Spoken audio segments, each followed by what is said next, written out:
एक अनाथ लड़का था। उसने अपने एक राज को छुपाने के लिए रिया से शादी की थी और उसके घर में घर जमाई बनकर रहता था। यहाँ अभय की औकात एक कुत्ते से भी बदतर थी। एक बार भी अपनी गंदी जुबान से ना मुझे माजी मत कहना, समझे तुम? ओह माय गॉड, अभी ये जो पॉट तुमने तोड़ा है ना, इसकी कीमत तुम्हारी कई महीने की सैलरी से भी ज्यादा है। अपनी सास और साली के मुंह से रोज रोज जली कटी बातें सुन सुन के अभय बहुत दुखी होता। 1000 की कमाई करने वाला इंसान इतने महंगे पॉट की भरपाई कैसे करेगा? सब सुनने के बाद अभय खामोश कहीं अपने ख्यालों में गुम सा था कि अचानक रिया का कॉल आता है।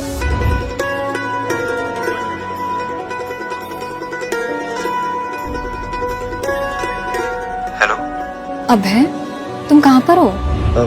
घर से बस काम पर ही जा रहा था। आज शाम को मैं तुम्हारा इंतजार करूंगी, भूलना मत, तुम्हारे लिए एक सरप्राइज है। तो कैसा लगा मेरा सरप्राइज अभय? अभय सामने का नजारा देखकर हैरान था। एक पति के सामने ही हो गई उसकी पत्नी की शादी। इस बात से चौंकी मत, ये गरीब लड़का बड़े बड़े बिजनेसमैन से जूते साफ करवा सकता है, तो फिर कैसे इसकी सास और पत्नी ने इसे ही घर के बाहर निकाल दिया? और यही है वजह कि आज पूरी दुनिया इस कहानी की दीवानी है। कई पैसे खर्च करके सब इस कहानी को सुनना चाहते हैं, पर आज और अभी ये आपको मिल रही है फ्री में सुनने के लिए। इससे पहले कि ये वीडियो डिसअपीयर हो जाए, नीचे दिए गए इंस्टॉल लिंक पर क्लिक करके पॉकेट एफएम डाउनलोड कर सुनिए ये पूरी कहानी फ्री में।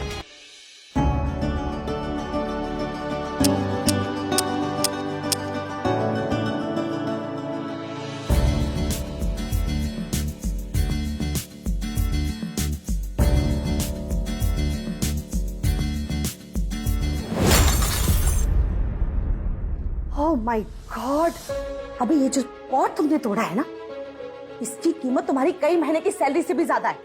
ओह मॉम, जीजू अपनी एक किडनी भी बेच देना तो भी इसकी भरपाई नहीं कर सकते। अपनी सास और साली के मुंह से रोज रोज जली कटी बातें सुन सुन के अभय बहुत दुखी होता, पर अभय अपनी बेइज्जती चुपचाप सहन कर लेता। पर क्यों? इसके पीछे की वजह सिर्फ अभय ही जानता था। माफ कीजिएगा सासू माँ, आप इस फ्लावर पॉट की भरपाई हमारी इस महीने की सैलरी से कर लीजिएगा। सो फनी जीजू, 8000 की कमाई करने वाला इंसान इतने महंगे पॉट की भरपाई कैसे करेगा? अभय एक अनाथ लड़का था। उसने अपने एक राज को छुपाने के लिए रिया से शादी की थी और उसके घर में घर जमाई बनकर रहता था। यहाँ अभय की औकात एक कुत्ते से भी बदतर थी। इतना सब सुनने के बाद अभय खामोश कहीं अपने ख्यालों में गुम सा था कि अचानक रिया का कॉल आता है।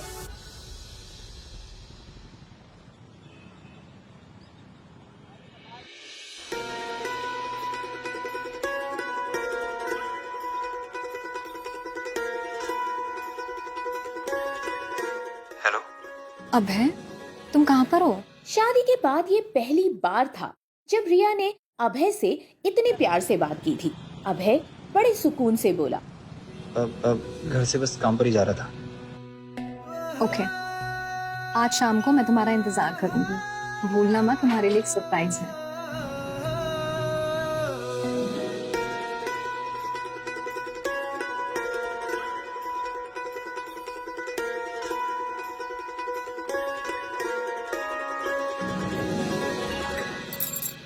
आज रिया की बातें अभय के कानों में मिश्री की तरह घुल रही थी और उसका दिल अपनी स्पीड से ज्यादा धक धक कर रहा था।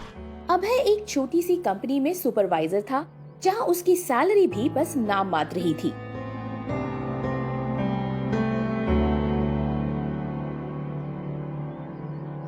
उसने पाई पाई जोड़कर रिया के लिए घर लिया था।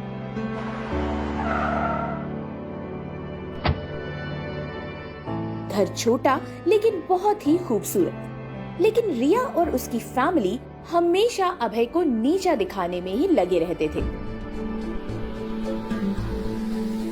आज अभय इतने सालों बाद बहुत खुश था। उसे यकीन होने लगा था कि अपने प्यार और विश्वास से रिया के दिल में जगह बना ली है उसने। अभय जैसे ही अपने घर आया तो देखा कि घर दुल्हन की तरह सजा हुआ था। कहाँ गुस्से चले आ रहे हो आप? निकलो यहाँ से। पर माँ जी, एक बार भी अपनी गंदी जुबान से ना मुझे माँ जी मत कहना, समझे तुम? और तुम यहाँ कैसे गुस्से चले आ रहे हो? और तुम्हें अंदर किसने आने दिया? ये आप क्या कह रही? ये घर तो मेरा है। मतलब? खुद ही देख लो। जब अभय ने अंदर झांक के देखा तो ऐसा लगा जैसे हजारों खंजरों ने उसके दिल के 1000 टुकड़े कर दिए हो। जिसे आज वो अपनी लकी नाइट समझ रहा था, वो तो उसके लिए नाइटमेयर ही हो गया। उसने कभी सपने में भी नहीं सोचा होगा कि उसका प्यार किसी दिन इस तरह उसकी जान ले लेगा। उसे अपनी आंखों पर यकीन ही नहीं हो रहा था।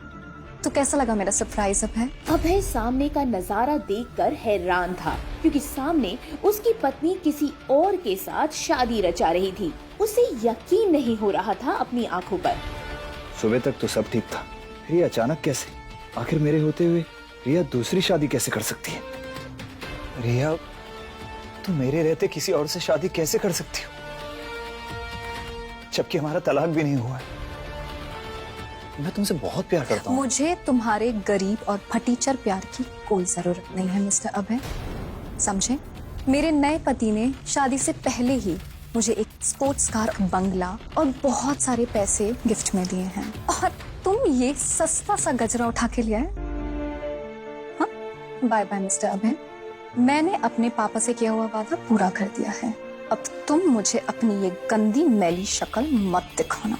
रिया की बातें सुनकर अभय को अपने कानों पर तो जैसे विश्वास ही नहीं हो रहा था, और वो बुत बने खड़ा सब कुछ देख रहा था।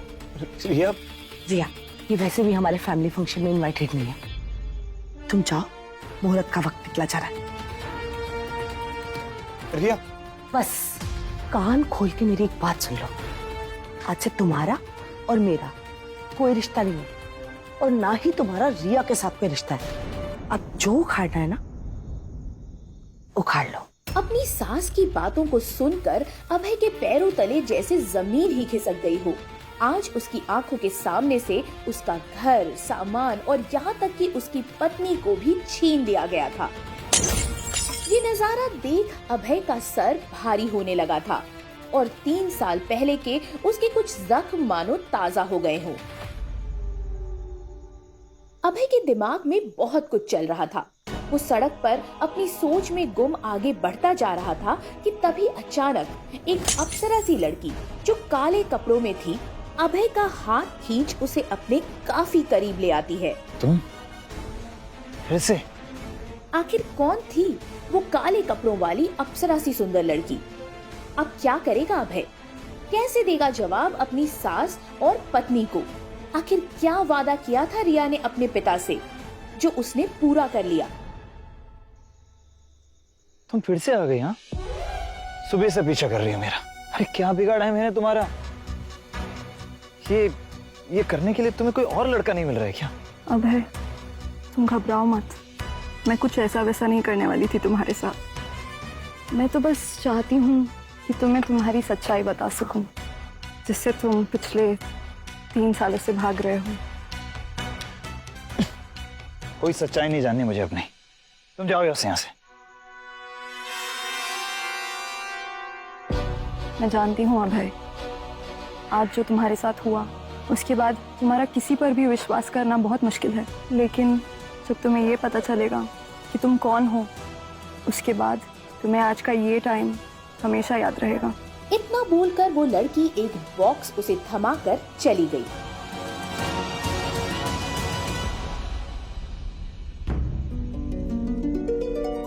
अभय ने उस बॉक्स को जब खोला तो पाया कि उसमें एक लेटर था, जिसमें लिखा था कि आज से उसकी जिंदगी बदलने वाली है और वो फटीचर करोड़ों का मालिक बनने वाला है। उस बॉक्स में एक बैंक कार्ड भी था, जिसका पासवर्ड भी उसी बॉक्स में लिखा था, जो कि अभय की डेट ऑफ बर्थ थी।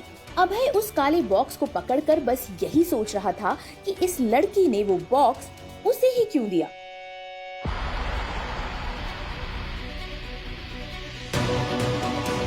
उस कार्ड को लेकर अभय एक बैंक एटीएम की तरफ बढ़ा और जब उसने उसमें बैलेंस चेक किया तो कई हजार करोड़ था। ये देख अभय को अपनी आंखों और किस्मत पर भरोसा ही नहीं हो रहा था। 3000 करोड़, वो भी मेरे अकाउंट में।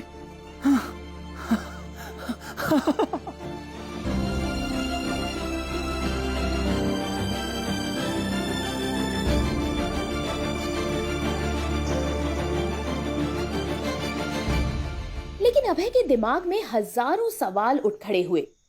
उसने उस एटीएम कार्ड को अपनी पॉकेट में रखा और एटीएम रूम से बाहर आ गया। लेकिन बाहर आते ही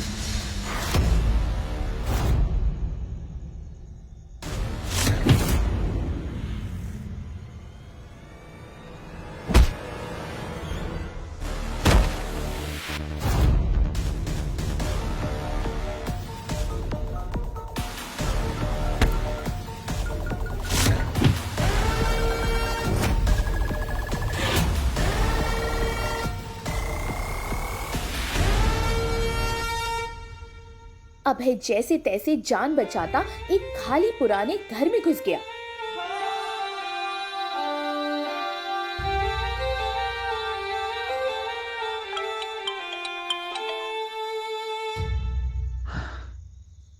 हेलो, कौन बोल रहा है?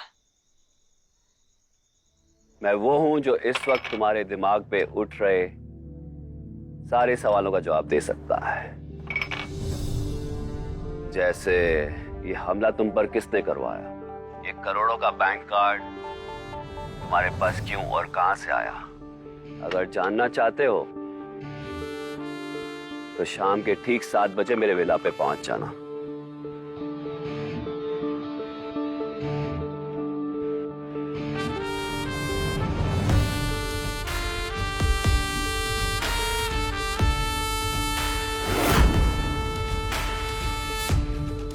Mister Abhay, so glad to see you. आप प्लीज मेरे साथ चलिए।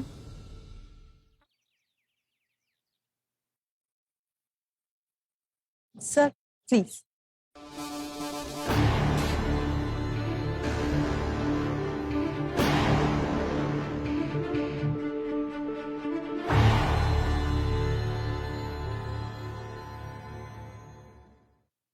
हे अभय, हाउ आर यू?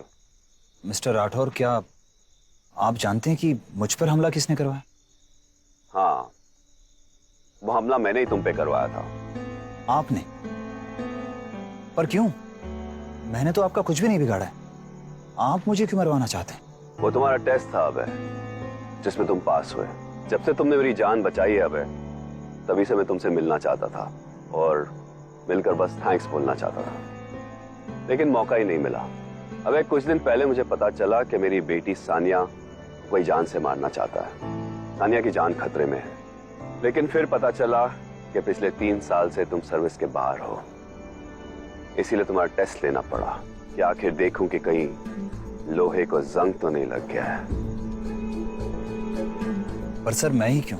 क्योंकि मैं चाहता हूं कि तुम मेरी बेटी का साया बन के 24 घंटे उसके साथ रहो। मुझे झुकाने के लिए मेरे दुश्मन मेरी बेटी को जरिया बना रहे हैं और मैं नहीं चाहता कि मेरी बेटी होने की सजा सानिया भुगते। विशाल राठौर ने अपनी बेटी को संभालने की जिम्मेदारी अभय को दी और अभय से हाथ मिलाकर निकल गया। सानिया राठौर विशाल राठौर की इकलौती लड़की थी, जिसे देखकर कोई भी विश्वामित्र अपनी तपस्या तोड़ दे। सानिया और अभय पहले भी दोनों आपस में मिल चुके थे। कैसे, कहां? अभय को आज से ही सानिया का बॉडीगार्ड बनाया गया था, लेकिन सानिया अभय को मन ही मन चाहती थी। सानिया पहली नजर का प्यार कर बैठी थी अभय से। देखा मिस्टर अभय, सानिया राठौर जो कहती है उसे पा भी लेती है। अब चलो, तुम्हें पाने की खुशी में हम क्लब चलते हैं। Yes ma'am.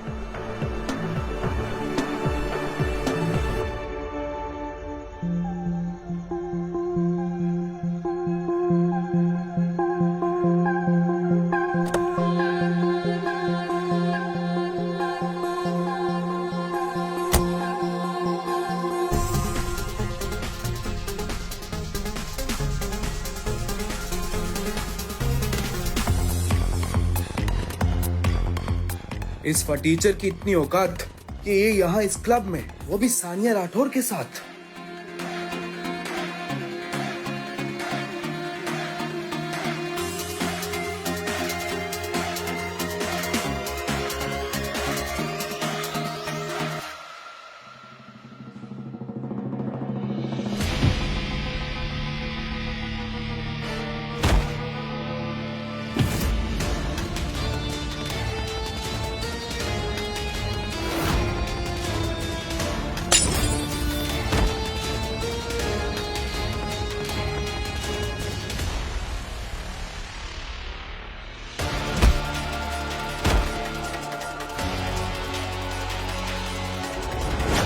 मैं अपने दुश्मन को जिंदा नहीं छोड़ता, लेकिन तुझे छोड़ रहा हूं ताकि डर बना रहे।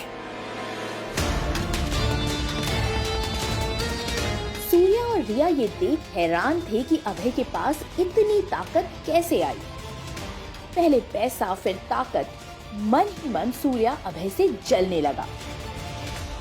इधर क्लब चेंज करके सानिया अपनी दोस्त अंकिता को भी बुला लेती है और फिर ऑर्डर होती है महंगी शराब। इतनी शराब? तुम दोनों में से किसकी लाइफ में इतना गम है जिसे भुलाने के लिए शराब चाहिए? फॉर योर काइंड इंफॉर्मेशन, खुशी में भी पिया जाता है, तुम भी लो ना। No thanks. अरे पी भी लो, पापा से नहीं कहूंगी।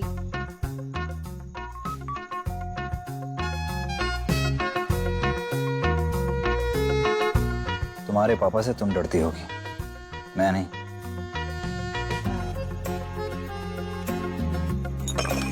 अभय को पिलाने के चक्कर में सानिया ने खुद कुछ ज्यादा ही पी ली और जो नहीं कहना चाहिए था वो भी कह डाला। अरे जल्दी जल्दी पियो यार, और बताओ तुम्हारी सच्चाई क्या है?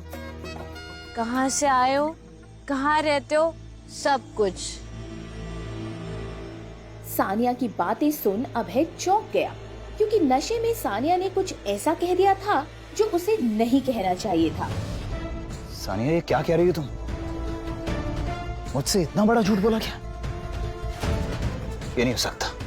आखिर कौन था अभय और कौन से झूठ की बात कर रहा था वो? क्या राज था अभय का?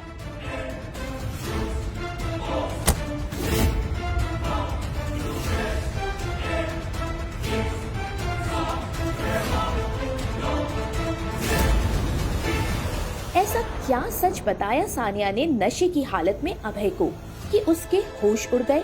जानने हैं इन सभी सवालों का जवाब? तो एक बार जरूर सुनिए पॉकेट FM पर सबसे चर्चित शो बंदा ये बैडएस है।